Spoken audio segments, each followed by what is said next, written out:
Hello, this is Louis Pouton. I am filling in for my cousin, Queen, who produces this show, Queen Tech Retro. He had to step out for a while this evening, so I told him I would fill in for him and introduce his latest video.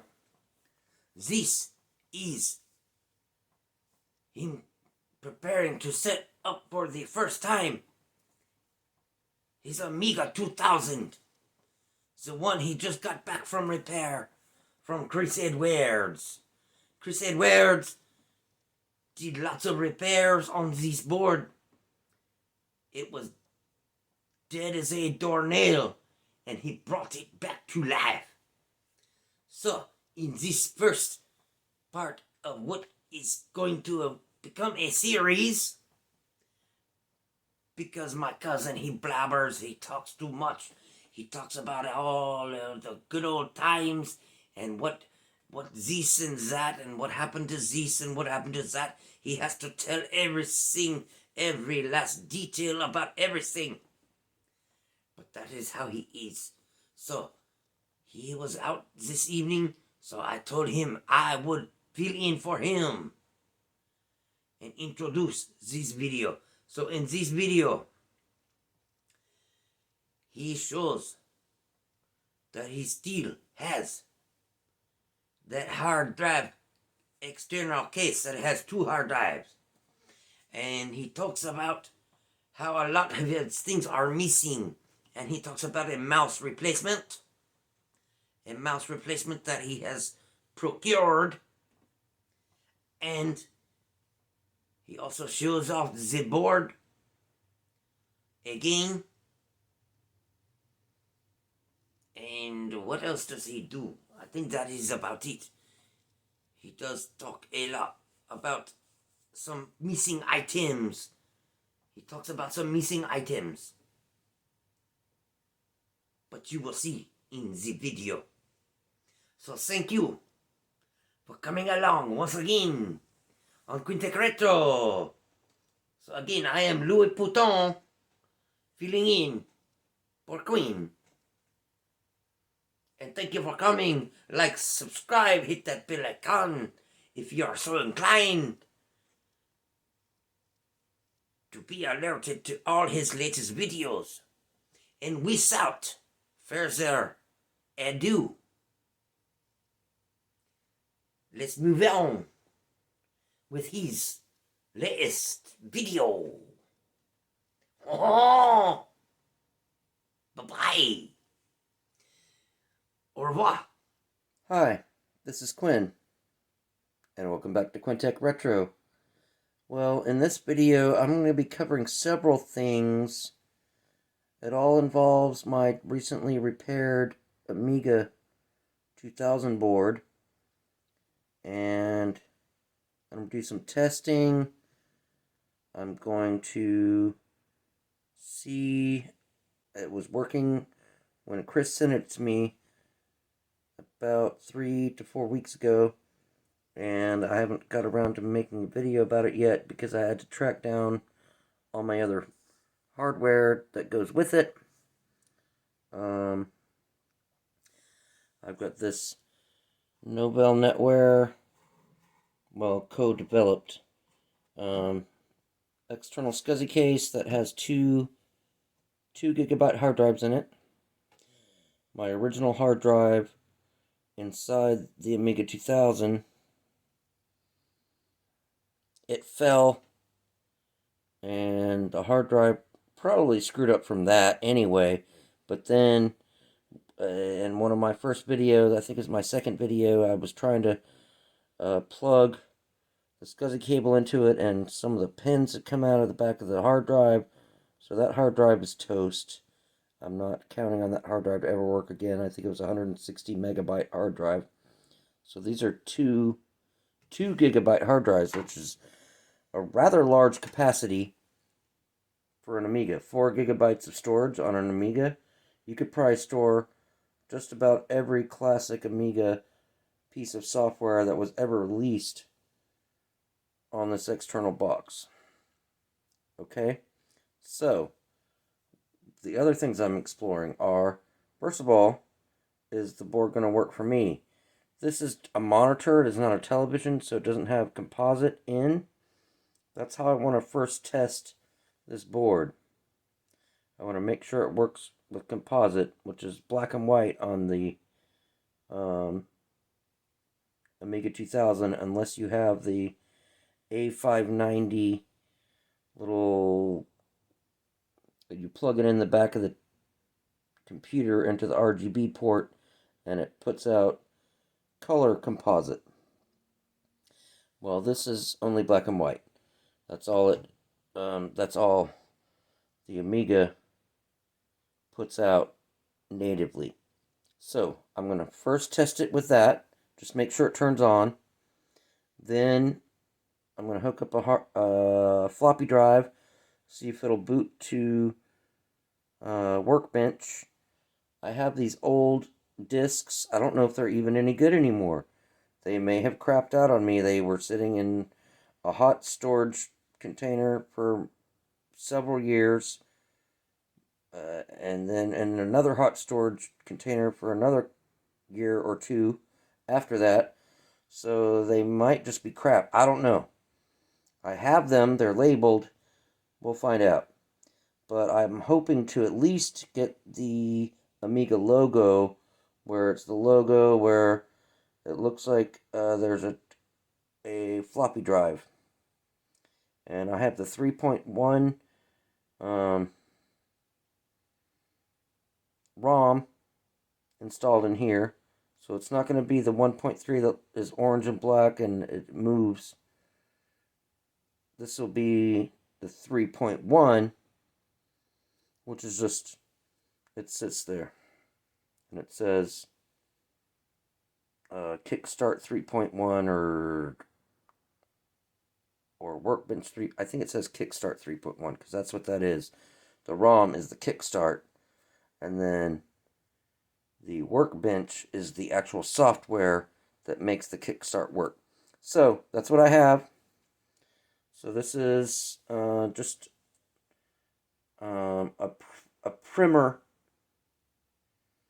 to get you ready for what you're about to witness here in my latest journey.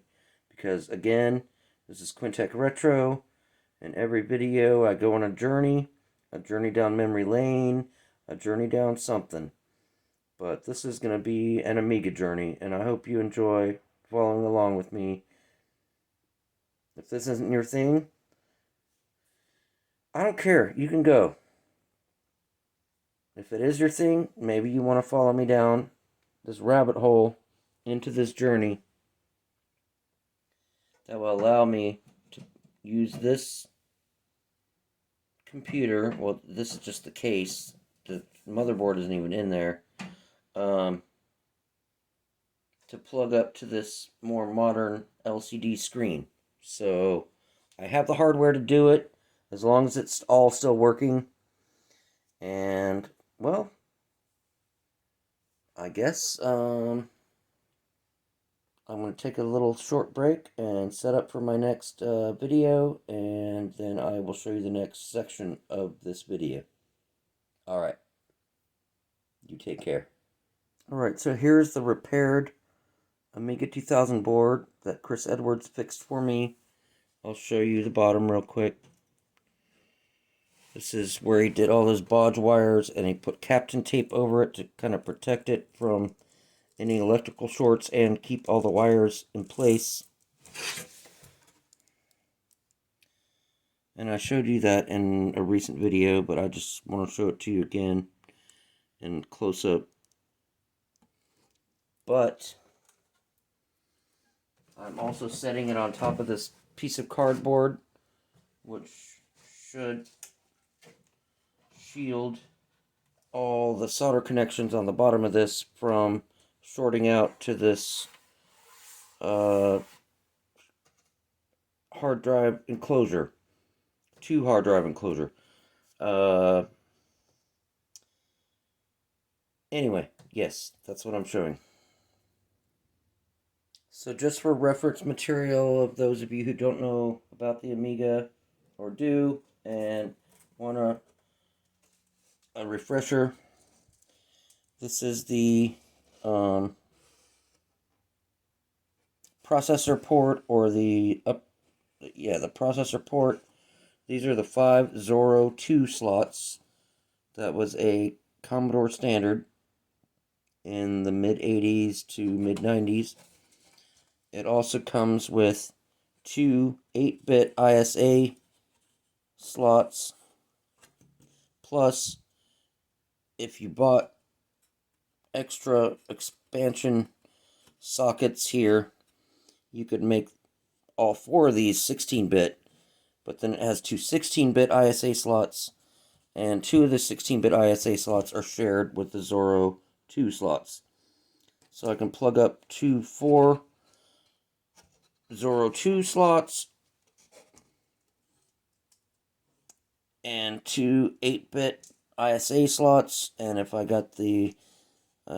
soldered in these extra little slot things on these 2, I could have 4 16-bit ISA slots, or otherwise, if you just use it stock, you could have 3 Zorro 2 slots and 2 16-bit ISA slots.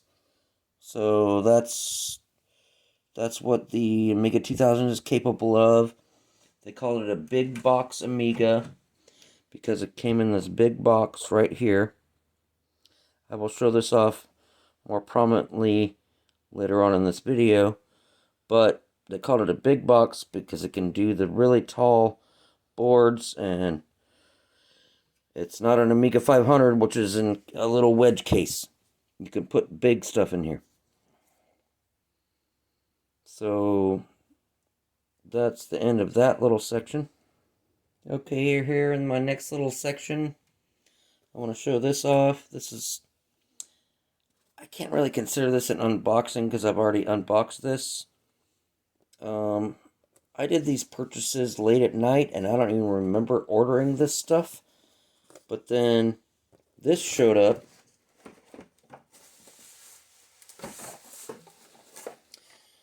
This showed up about 2 weeks ago.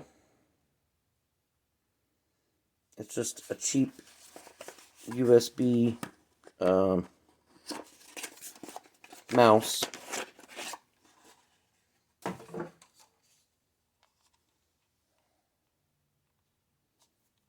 Wired USB mouse. And the reason I bought this is, if you saw my early videos, you saw I had 3 Amiga mice. I had 2 tank mice and that Le Chic, or whatever it was called. I think it was called Le Chic or something like that. My ex, who I'm not going to call out anybody's name because that's not the kind of person I am, but she knows who she is if she ever sees this. She disappeared a bunch of my old hardware for my Amiga. I had 3 mice. I had a Bernoulli drive that I can't find. I had, what else did I have that is missing? I have a lot of missing things from this. Because she said, "Oh, if it's old shit, it ain't worth keeping. Let's just frickin' get rid of it." That was her attitude. She didn't value the same things that I value. But supposedly, being my girlfriend, she should have respected me. But apparently she didn't. Now, I have lost a couple things that I thought she threw out, and I have tracked them down and found them in like very little unsuspecting little hiding places. Maybe those will show up later, but I'm not holding my breath. So I don't have an Amiga mouse right now, so I had to come up with a solution. So I bought this El Cheapo USB mouse, but to go along with it, this came in the mail just a couple days ago. It wasn't just one of those like white like plastic bags like when you order stuff from China like they usually come in. That's what it looked like. But this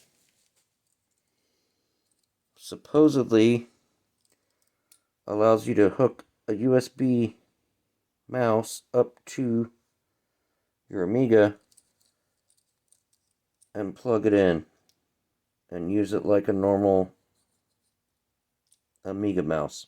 So I'm hoping this still works. It seems a little floppy, but this is how it came in the out of the package. So maybe that's just how it is. Maybe that's just how it is. I don't know. I'm hoping this thing still works. I hope didn't get broken in transit or since I got it. I mentioned the external Bernoulli drive, and that is something that I got in trade for my original Amiga 500, which was quite special, actually. The original owner had used probably a Dremel tool and a piece of plywood, or it might have been particle. No, I'm pretty sure it was plywood, and cut it down so that the keyboard could fit inside of it, and he made an external keyboard that plugs into the Amiga 500 and basically made it kind of a desktop. And he had the A590 hard drive controller that plugged in the side. It had the full complement of 512K of RAM, or however much it was, that doubled you from 512K of chip RAM to 1 megabyte. And then I later got this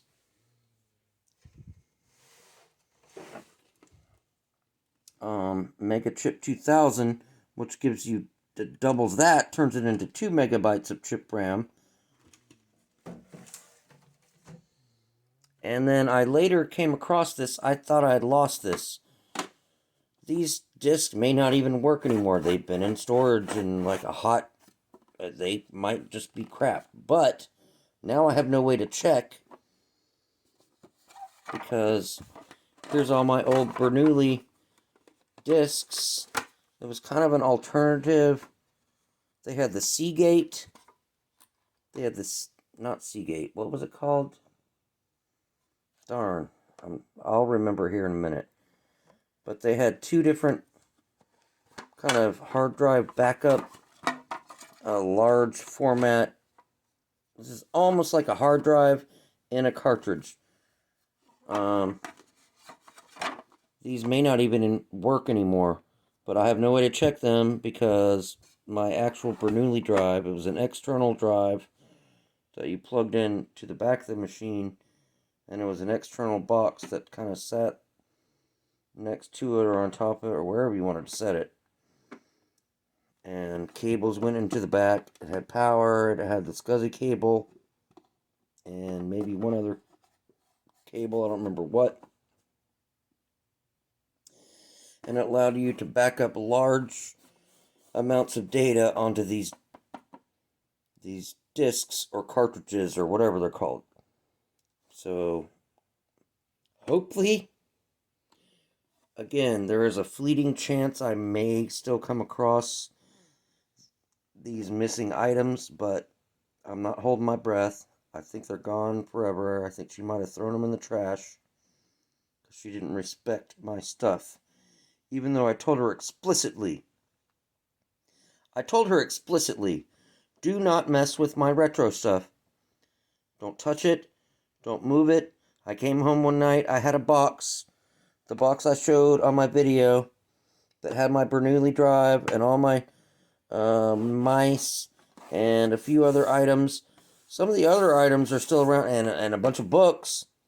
The books are still around. A few of the other items are still around. But the Bernoulli drive and the mice, I cannot find currently. So I had to come up with this solution that I bought off of eBay. Alright, so hopefully this works.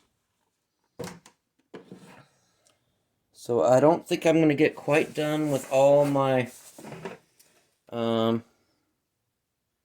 testing tonight. I'm kind of running out of steam here, but I just wanted to get my first video in the can. And so here's the original Amiga 2000 power supply. It's got all the cables. I need to learn how to use my multimeter so I can make sure these are still putting out the correct voltages, because I don't want to ruin my newly fixed motherboard. Also, Chris Edwards, the man who fixed them, he said there was some jumper that he moved. I believe it's this one. He said it was right behind the flicker fixer board, which is this. I think it's this jumper. I think he said he moved it, and he couldn't remember if he put it back, because he was using a replacement power supply that was like a PC power supply that maybe put out higher voltage or different kinds of voltages, so you could move this jumper from there to there, and that would let this motherboard know what kind of power it was being supplied by. But I'm going to put it back where it was before I confuse myself. Well, I'm still thinking about it. That's how it came in the mail. And then in our communications, he said, I may have moved that and forgot to put it back where it was supposed to be. So I need to research that a little bit before I even plug that power supply up to this.